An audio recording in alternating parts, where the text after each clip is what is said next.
Estaba enfermo desde hacía mucho tiempo, pero ni los horrores de la vida del presidio, ni los trabajos, ni el rancho, ni la cabeza afeitada, ni los vestidos míseros lograban abatirlo. Oh, ¿qué le importaba a él todos esos tormentos y mortificaciones? Por el contrario, hasta le proporcionaba el trabajo una alegría. Agotado por la labor física, lograba, por lo menos, algunas horas de un sueño tranquilo. ¿Y qué significaba para él la comida? ¿Aquellas simples sopas de coles con cucarachas? De estudiante en la época de su vida anterior, con frecuencia le sucedió no tener ni eso.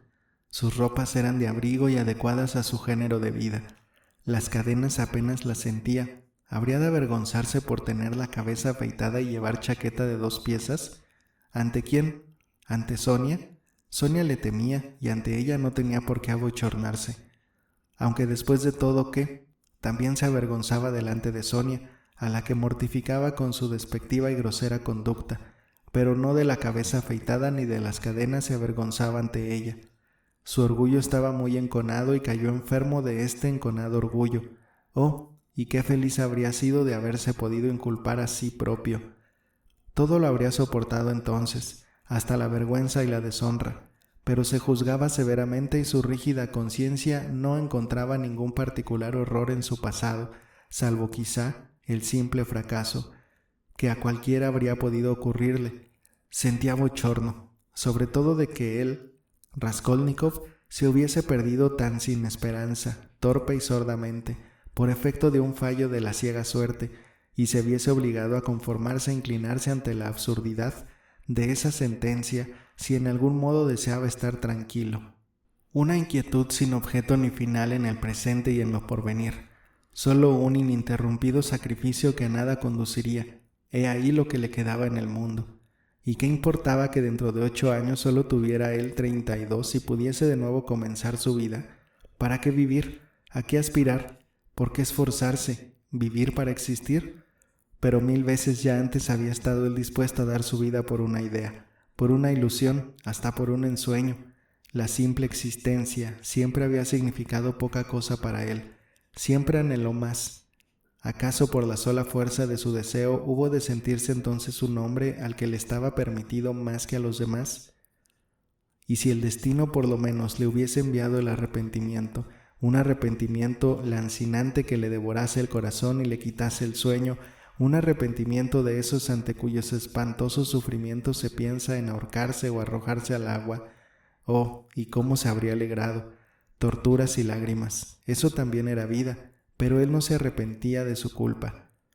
Cuando menos habría podido encolerizarse por su estupidez, cual se enfureció antes por sus torpes y estúpidas acciones que le condujeron al presidio, pero ahora ya en él, con toda libertad, pudo de nuevo dedicarse a juzgar y repasar todos sus actos anteriores, y en absoluto no los encontró tan torpes y estúpidos como hubieron de antojársele antaño en el tiempo fatal. ¿En qué? ¿En qué? Pensaba. ¿Era mi idea más estúpida que otras ideas y teorías que ruedan y chocan unas con otras por el mundo, y así lo harán mientras el mundo exista?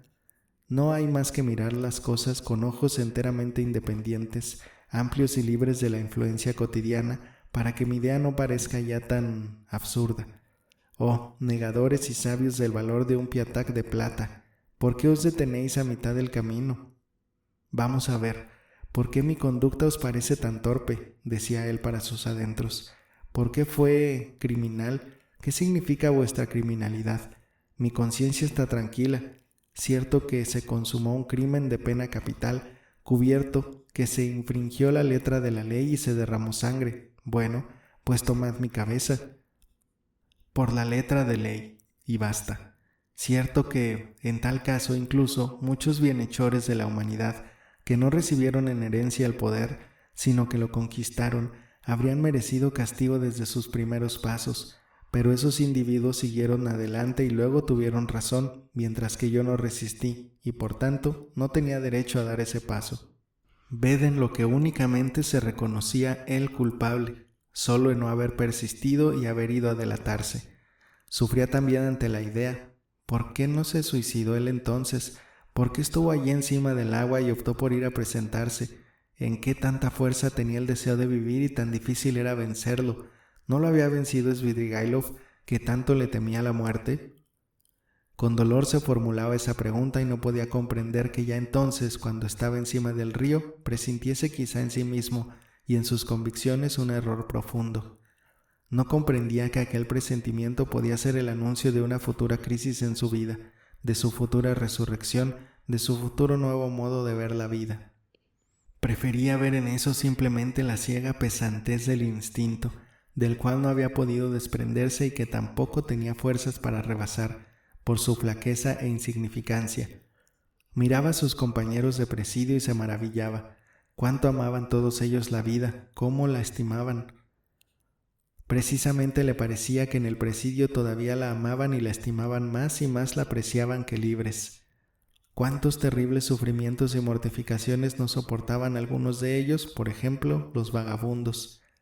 ¿En qué tanto podía significar para ellos un simple rayito de sol, un bosque en calma, una fuente fría allá en las espesuras, vislumbrada 3 años antes y con visitar la cual el vagabundo sueña como una cita con su amada, y la ve en sueños con su verde hierba alrededor y un pajarillo cantando en un árbol? Continuando sus exploraciones, descubría ejemplos todavía más inexplicables. En el presidio, en el ambiente que le rodeaba, no advertía ciertamente muchas cosas, y hasta en modo alguno quería advertirlas. Vivía como con la vista baja, le resultaba repugnante y odioso mirar, pero a lo último muchas cosas empezaron a maravillarlo, y él, cual sin querer, empezó a fijarse en lo que antes ni siquiera sospechara. En general, lo que más hubo de asombrarle fue el tremendo, insalvable abismo que había entre él y todos los demás. Le parecía como si todos ellos fuesen de distinta nación. Él y ellos se miraban entre sí con desconfianza y antipatía. Sabía y comprendía él las razones generales de semejante desacuerdo, pero nunca habría pensado antes que esas razones fuesen tan verdaderamente hondas y recias. En el penal había también unos confinados polacos, delincuentes políticos. Estos consideraban a toda aquella gente como una chusma y la miraban por encima del hombro, pero Raskolnikov no podía mirarla así. Veía claramente que aquella chusma, por más de un concepto, resultaba mucho más inteligente que los polacos mismos. Había allí también rusos que despreciaban a sí mismo a aquella gente, un exoficial y 2 seminaristas. Raskolnikov advertía con toda claridad su yerro. A él no lo querían y lo rehuían todos. A lo último, hasta llegaron a odiarlo. ¿Por qué? No lo sabía. Lo despreciaban, se reían de su crimen aquellos que eran más criminales que él. «Tú eres un señorito», le decían. «¿Estaba bien que salieses con un hacha? Eso no es propio de un señor». La segunda semana de Cuaresma le tocó el turno de hacer sus devociones juntas con los de su pabellón.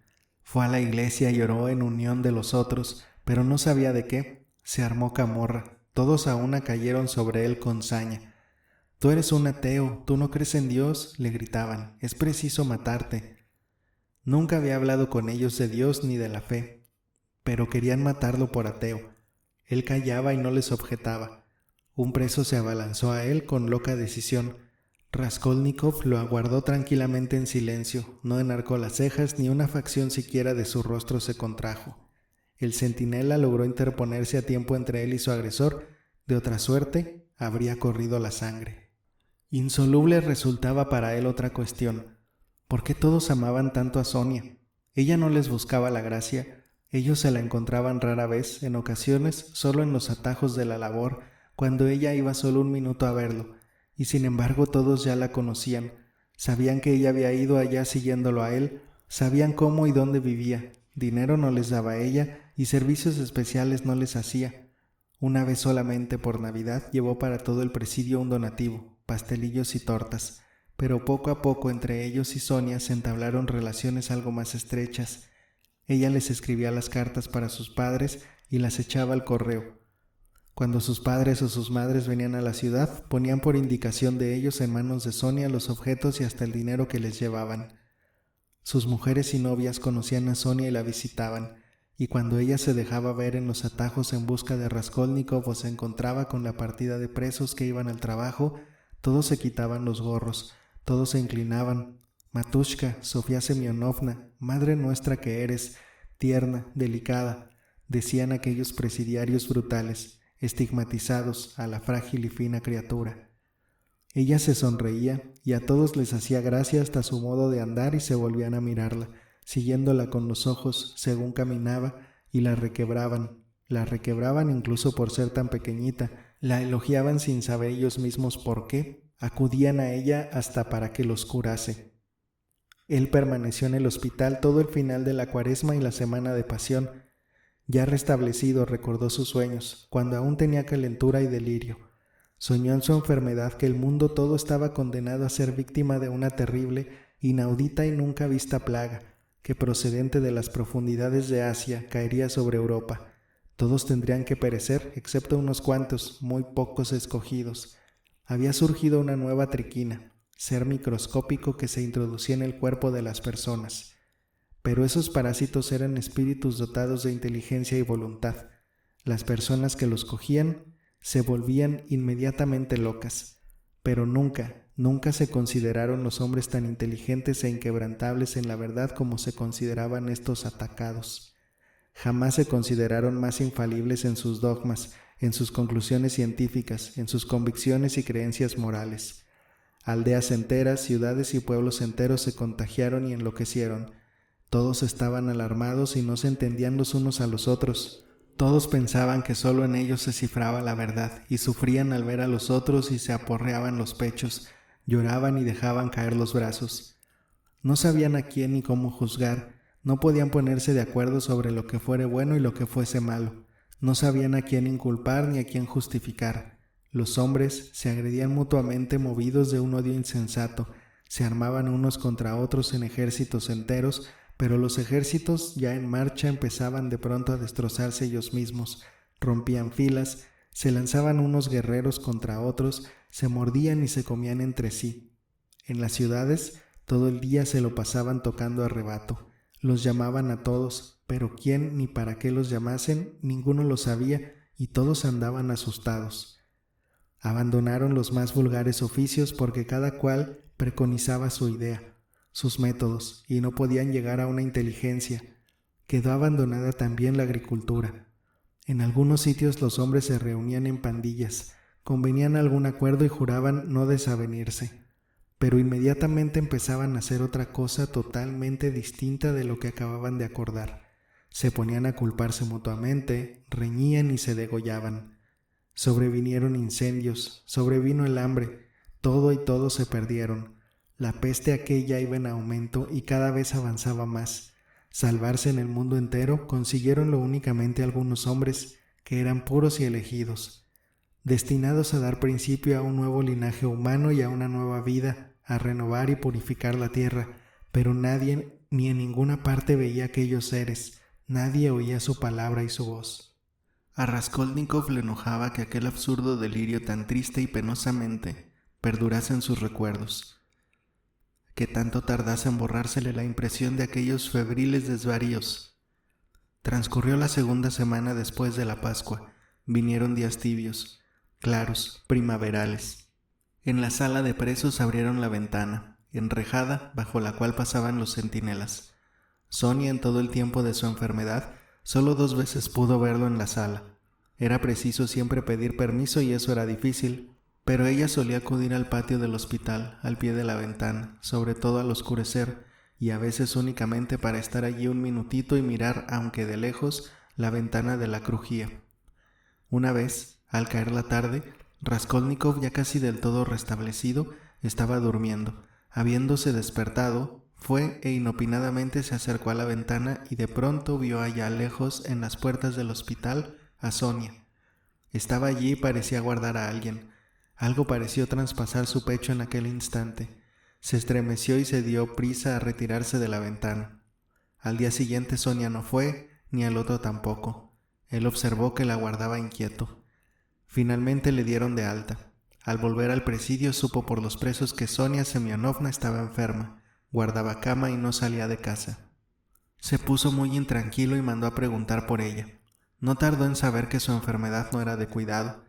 Sabedora a su vez que él se apesadumbraba y se inquietaba tanto por ella, Sonia le escribió una carta, garrapateada con lápiz, en la que le participaba que ya estaba mucho mejor, que no tenía sino un leve enfriamiento y que pronto, muy pronto, iría a verle en el Tajo. Cuando él leyó la carta, el corazón le latió fuerte y dolorosamente. Volvió a ser un día tibio y claro. Por la mañana temprano a las 6 se encaminó él al trabajo en la orilla del río, donde un cobertizo trituraban el alabastro y había un horno para hacer el yeso. Habían enviado allí por junto 3 obreros. Uno de los presos cogió al centinela y se fue con él al fuerte en busca de alguna herramienta. Otro se puso a preparar la leña para calentar el horno. Raskolnikov salió del cobertizo y se dirigió a la ribera. Se sentó en un montón de troncos y se quedó mirando el ancho y desierto río. Desde la alta orilla se descubría un vasto espacio. De la otra orilla lejana apenas si llegaba el eco de una canción. Allí, en la estepa, inacabable, bañada por el sol, con rasgos apenas perceptibles, negreaban las tiendas nómadas. Allí había libertad y vivían otras gentes, en absoluto distintas de las de aquí. Allí parecía como si el tiempo se hubiese detenido y no hubiera pasado el siglo de Abraham y sus rebaños. Raskolnikov permanecía sentado y miraba fijamente, sin apartar la vista. Su pensamiento se convirtió en un desvarío, en una contemplación. No pensaba en nada, pero cierta tristeza lo conmovía y atormentaba. De pronto junto a él apareció Sonia. Se acercó con paso apenas perceptible y se sentó a su lado. Era muy temprano todavía. El frescor matinal aún no se había mitigado. Ella llevaba puesto un pobre y viejo albornoz y un pañuelito verde. Su cara mostraba aún huellas de la enfermedad. Había adelgazado, se quedó pálida, demacrada. Le sonrió afectuosa y alegre, pero según su costumbre le tendió con timidez la mano. Siempre le tendía su mano con timidez. A veces hasta no se la daba en absoluto, cual temerosa de un desaire. Él siempre, como de mala gana, le tomaba la mano. Siempre parecía cogerla con contrariedad. A veces guardaba un silencio obstinado todo el tiempo de su visita. Sucedía que ella temblaba delante de él y se iba hondamente apesumbrada. Pero ahora sus manos no se soltaron. Él le lanzó una ligera y rápida mirada. Nada dijo y bajó al suelo la vista. Estaban solos, nadie los veía. El centinela se había alejado en aquel momento. ¿Cómo fue aquello? Ni ellos mismos lo sabían, pero de pronto algo pareció cogerlo a él y echarlo a los pies de ella. Lloraba y abrazaba sus rodillas. En el primer instante se asustó ella enormemente y toda su cara se semejó a la de una muerta. Saltó de su sitio y temblorosa se quedó mirándolo, pero inmediatamente, en aquel mismo instante, lo comprendió todo. En sus ojos resplandeció infinita felicidad. Comprendía, y ya para ella no había duda, de que él la amaba infinitamente y que había llegado por fin el momento. Quisieron hablar, pero no les fue posible. Lágrimas habían sus ojos. Ambos estaban pálidos y flacos, pero en aquellos rostros enfermizos y pálidos refulgía ya la aurora de un renovado porvenir, de una plena resurrección a nueva vida. Los resucitaba el amor, el corazón del uno encerraba infinitas fuentes de vida para el corazón del otro. Resolvieron aguardar y tener paciencia. A él le faltaban todavía 7 años y hasta entonces, cuánto tormento insufrible y cuánta infinita dicha. Para él había resucitado y lo sabía, lo sentía con todo su ser renovado. Y ella vivía únicamente de la vida de él. La noche de aquel mismo día, cuando cerraron ya los pabellones, Raskolnikov estaba acostado en los petates y pensaba en ella.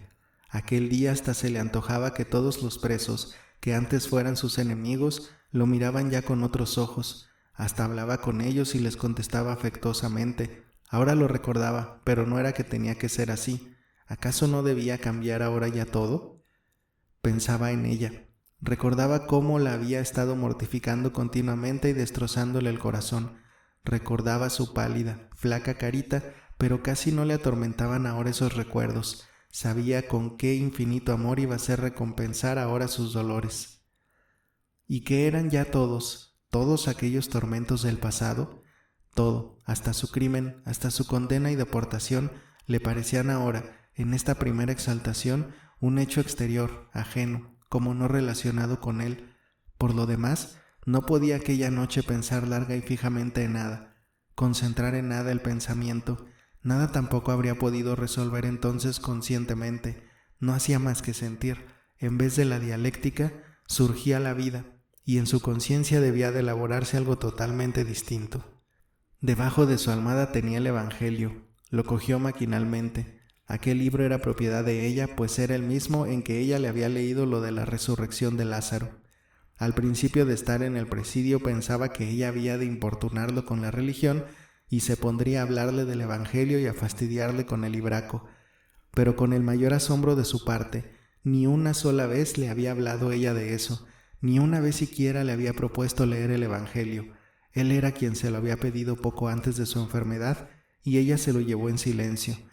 Hasta entonces ni siquiera lo había él abierto. No lo abrió ahora tampoco, pero se le ocurrió un pensamiento. ¿Acaso su convicción podría no ser ahora también la mía? Sus sentimientos, sus aspiraciones por lo menos. Ella estuvo también todo aquel día emocionada y por la noche volvió a recaer en la enfermedad, pero era hasta tal punto dichosa que casi le asustaba su felicidad. 7 años, solo 7 años. Al principio de su felicidad, en algunos momentos habrían estado dispuestos a considerar aquellos 7 años como 7 días. Él ni siquiera sabía que la vida nueva no se le había de dar gratuitamente, sino que tendría que comprarla aún cara, pagar por ella una gran hazaña futura. Pero aquí ya empieza una nueva historia, la historia de la gradual renovación de un hombre, la historia de su tránsito progresivo de un mundo a otro, de su conocimiento con otra realidad nueva, totalmente ignorada hasta allí. Esto podría constituir el tema de un nuevo relato, pero nuestra presente narración termina aquí.